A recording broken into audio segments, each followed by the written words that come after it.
Hi, guys. Okay, so we're going to start the week off right. It's going to be Monday. Yay. It is Monday. So I kind of just wanted to get on and talk about, I've always told you guys to reach out and get help. Talk to somebody, get therapy. Don't be ashamed. Just do it. But let me just kind of talk to you about a few things you need to know. Because when you start to gravitate towards the idea of wanting to get help, wanting to find a therapist, wanting to find somebody to talk to, um, you really need to know what your goal is. Okay. And you need to know that you have rights and you have responsibilities. And I just want to go over some things with that process of finding a therapist. Okay. Now, I know that therapy is hard. Therapy is vulnerable. Therapy is trust. Therapy is, you know, um, can be life changing, but therapy also can be very traumatizing. Okay. And it's important that I want to go over this just because I have had people that have been to therapy and they're like, I didn't like them when they didn't listen, they didn't care, they didn't do this, they didn't do that, they didn't do that. And it's sad to me that they didn't feel that they could tell their therapist, "Hey, this isn't going to work out. I got to move on." Okay? So, a few ways that you find therapy: online searches, talking to friends, talking to your primary care provider, um, talking to your church group, talking to, getting all the researches, using the internet, knowing what you're wanting therapy for and reaching out for people that do that type of therapy. Like, I don't do hypnosis therapy. Don't know how. I think it's cool, but I am not, it would be unethical for me to sit down and tell you I know what I'm doing because I don't. Okay. Finding therapists that can do medication as well as talk therapy. There's a lot of avenues of therapy. Okay. And the one thing that I've always taken very serious in my line from the day that I decided that I wanted to do therapy and until now, I am very ethical to the core of what I feel, think, and believe for my client. Even if this is my client for one session and I have to refer them out, even if it is my client and I feel that it's just not a match, I feel that my ethical obligation is to help the client by being honest with the client if I see that it's just not a right fit. Also, I feel that if my client is to raise red flags or concerns or say, "Hey, I didn't really like this," it's my obligation as a therapist to see if I can work with them in a different way to help them. Because the last thing that I want to do is be a bad experiment or an example or idea of a therapist. It's like in my office. If we get a kid in, they normally will come to me. Why? Because that's my guru. Like, I thrive on that. And if I have to lay in the floor and play cards or lay in the floor and play cars, or if we have to sit there and pet a dog or pet a puppy, or I'm going to do it. Okay. I've worked with kids that have been very traumatized, and it's important to me that they come to me and they have a safe place. And I have ventured to the adult world and I love them as well, and I've been able to help many people get the right referrals. Okay. So a lot of time when I get referrals, I don't get a whole log on what's happening. I get a brief summary of what's happening. "Hey, will you see this client?" "Yes, yes, I will. I'll bring them in." And we have our first session that's normally an hour and a half or so. And we talk about what's going on, what they're wanting, what their expectations is. We talk about their history. We talk about, previous therapy. We talk about it all. And I am open to the fact that that first session normally goes very solid. There's a little bit of anxiety, a little bit of worry, a little bit of uneasy, but it normally overall goes great. Okay. I normally don't get that first initiation that, "Oh, not going to work." Sometimes until a session or two in. Recently, that happened. Okay. So I have a client that comes in, and when he called, he knew that he wanted to see about adding medication to his daily treatment and to also have therapy, right? But he didn't ask for the medication. That wasn't something that was brought up in the beginning. So nobody would have indicated to him that, hey, we don't have anybody that does that on site. We can get you to a psychiatrist. We can get you to somebody that can do all of that. Or we can tell you to go to your PhD or your PhD, your primary doctor, right? Well, so this client, it was going to be a great one. It was going to be great. There's going to be so much to work on, right? Goal setting, learning to thrive, you know, daily care tasks, care, self care, just all of it. It was all going to be there. And I loved the idea of working with this guy. But in reality, after we do that initial assessment, you know, the next week he comes in and he's like, so when are you going to prescribe me medication? Well, see, I didn't go to school for that. That's above me. Okay. And I'm not ashamed to tell you that. If you want to add medication, I'm a proponent for it. If that's what you want to do, let me get you in the right source. Okay. So what I did is I told him, I was like, you know, we don't offer that through us. I will work with your primary care physician if you have one. And I will be glad to, you know, interact there and we can see and do what we need to do. But that's not something that I can do. I cannot prescribe you medication. Just can't.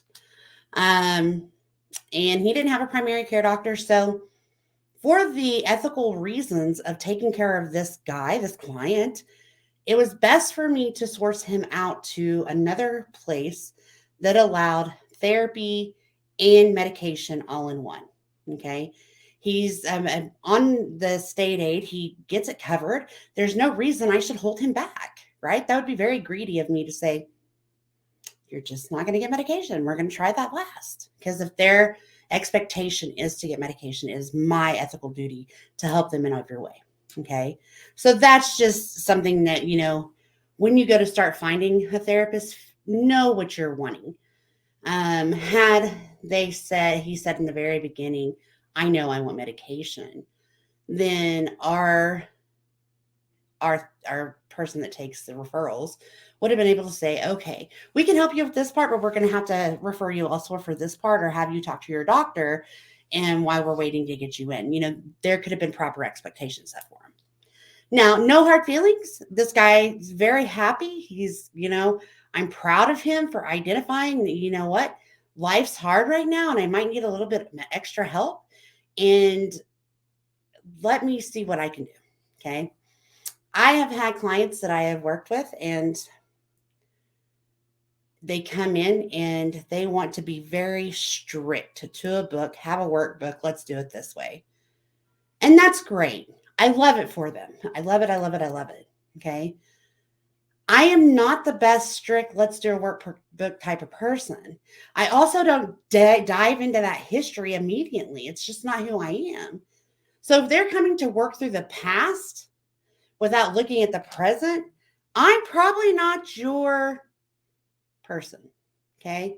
Now, I will work through trauma, yes, but we're not going to do it in the first two sessions. I want you to have rapport with me. I want you to trust me. I want you to feel comfortable with me. And I want you to know that I have your best interest in this. I also want to get a feel of your emotional status. I want to get an idea of what you're wanting and what you're gaining. um, because that also helps, you know. Um, Now I went to a therapist when I was younger. I don't know why I thrived on her, but she had a notebook and she never really looked up at me.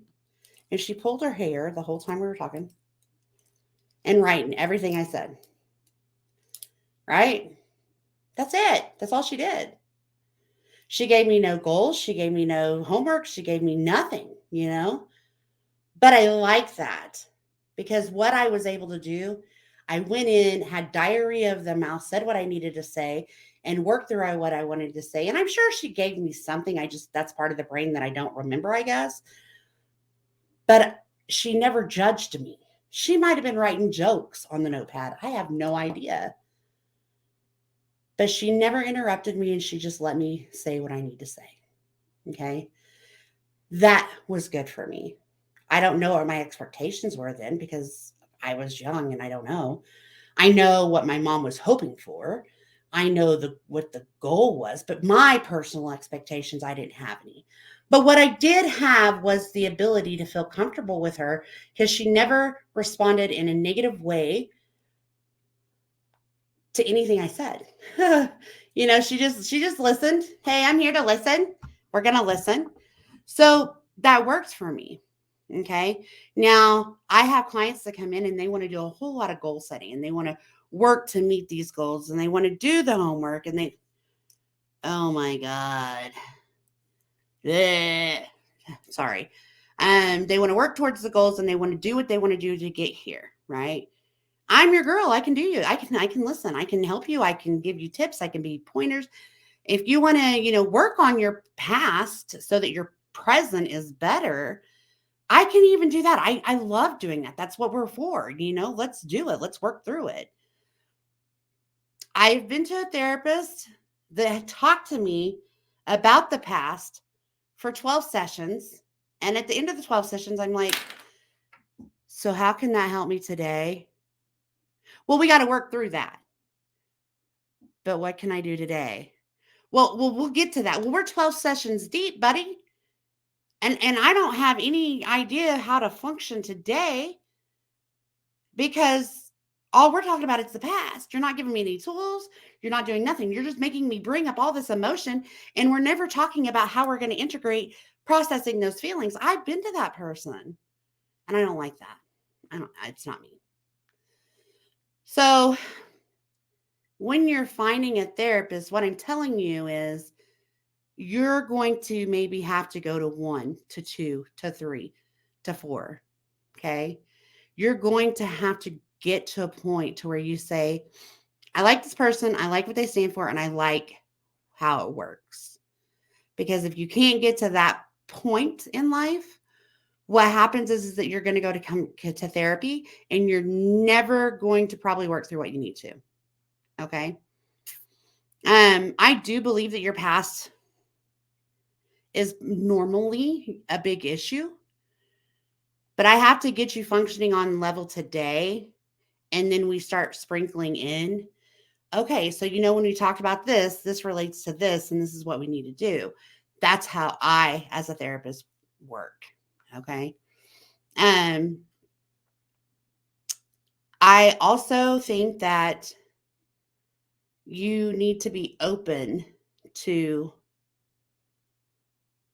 being vulnerable a little bit. Okay. Because if you go in there and you simply just try to get through that first session, it's going to be hard because you'll never understand the root of where you and this therapist are. Okay. And there's been, like, I had a client that's like, I doubted us at first. And now she is solid. We're solid. But she doubted me because as she talking, I didn't write down word for word what she said. There was no need. There's no need at all. So she felt that I was ignoring what I wasn't writing down, and it wasn't that I was ignoring it. I shorthand write everything now, and then I convert it all over. I know what 1 means on this question, 2 means on, I know my way. But I also know that I need to get as much information from them to see what I can do for them that first session, right? So from somebody that's been to therapy, I can tell you I've had a lot of different therapists. One worked for me really well, and one just really left me going, huh? And then my latest therapist, she was pretty amazing. Like, she was pretty solid. I would still be with her. She didn't move out of state. She doesn't accept my insurance anymore. So I would still be seeing her. But she was much different than the one that I really liked before, She was a younger, probably my age, maybe, I don't know. She was very CBT led, meaning that, she believed that we could do things to create that. We different theories in different ways. There's people that need certain types of therapy.